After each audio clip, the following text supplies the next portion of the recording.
Bismillahirrahmanirrahim. Assalamualaikum warahmatullahi wabarakatuh.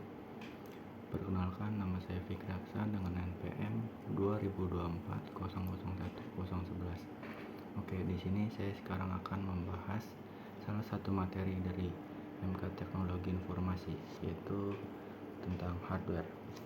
Masuk ke pengertian hardware. Pengertian hardware adalah segala piranti atau komponen dari sebuah komputer yang sifatnya bisa dilihat secara kasat mata dan bisa diraba secara langsung. Dengan kata lain, hardware merupakan komponen yang memiliki bentuk nyata. Hardware merupakan semua komponen atau peralatan fisik yang digunakan dalam pemrosesan informasi seperti CPU, RAM, monitor, mouse, keyboard, printer, scanner, dan lain-lain. Masuk ke dalam fungsi hardware. Yang pertama ada input device, yang kedua ada process device, yang ketiga ada storage device, dan yang keempat ada output device, dan yang terakhir ada supporting device.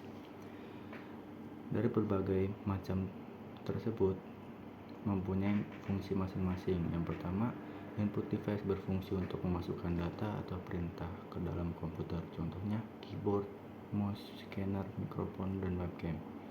Selanjutnya ada process device. Process device mempunyai fungsi sendiri, yaitu untuk mengolah data menjadi informasi yang berguna, contohnya Central Processing Unit atau biasa yang disebut dengan CPU. Ada juga Graphic Processing Unit atau yang biasa disebut dengan GPU. Selanjutnya ada motherboard, dan yang terakhir ada RAM. Yang ketiga ada storage device, mempunyai fungsi yaitu untuk menyimpan data baik secara sementara maupun permanen, contohnya seperti hard disk, SSD, flash disk, DVD, atau kartu memori. Dan yang keempat ada output device, mempunyai fungsi yaitu untuk menampilkan hasil olahan data dari komputer, contohnya seperti monitor, printer, speaker, dan proyektor. Dan yang terakhir ada yaitu supporting device. Supporting device mempunyai fungsi sendiri, yaitu untuk meningkatkan fungsi dan kinerja komputer, contohnya seperti modem, router, UPS, cooling fan, dan power supply. Selanjutnya kita masuk ke dalam alat input device. Alat input device, yang pertama ada keyboard, yang kedua ada mouse, yang ketiga ada scanner, dan yang keempat ada mikrofon, dan yang terakhir ada webcam. Mempunyai fungsi masing-masing, yaitu keyboard mempunyai fungsinya untuk memasukkan data berupa huruf, angka, dan simbol ke dalam komputer serta memberikan perintah.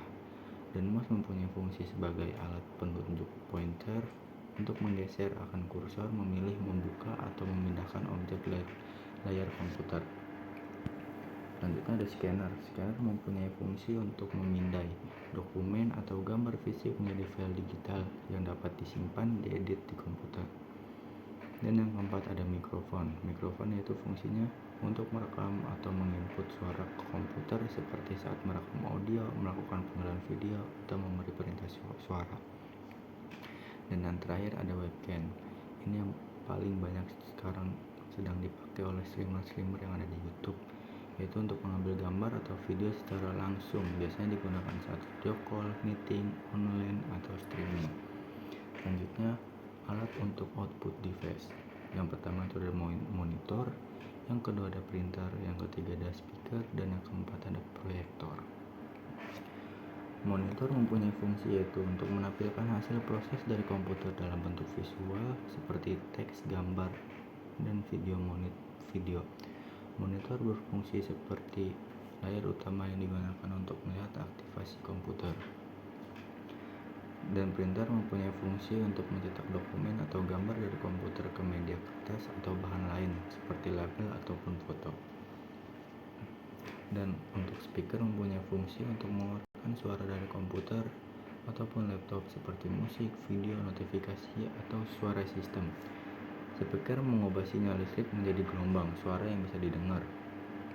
Dan yang keempat ada proyektor. Proyektor mempunyai fungsi untuk menampilkan gambar atau video dari komputer ke layar besar atau dinding sehingga bisa dilihat oleh banyak orang sekaligus. Dan alat ini sangat sering dipakai oleh mahasiswa manapun.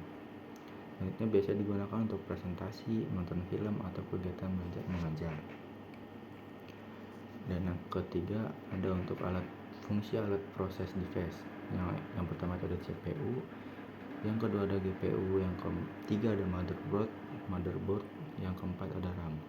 CPU sendiri mempunyai fungsi sebagai otak utama komputer yang mengolah data dan menjalankan perintah dari perangkat lunak ataupun software, atau biasa disebut dengan software. CPU melakukan tiga tugas utama: mengambil instruksi, memproses data, dan menghasilkan output. Dan untuk GPU mempunyai fungsi untuk mengolah dan menampilkan grafis atau gambar pada layar. GPU sangat penting untuk gaming, desain grafis dan animasi, rendering, pemrosesan AI, dan machine learning. Dan motherboard mempunyai fungsi sebagai papan utama tempat semua komponen komputer seperti CPU, GPU, RAM, dan perangkat penyimpanan terhubung. Motherboard juga mengatur aliran data dan daya listrik antar komponen agar bekerja dengan baik. Selanjutnya yang terakhir ada RAM.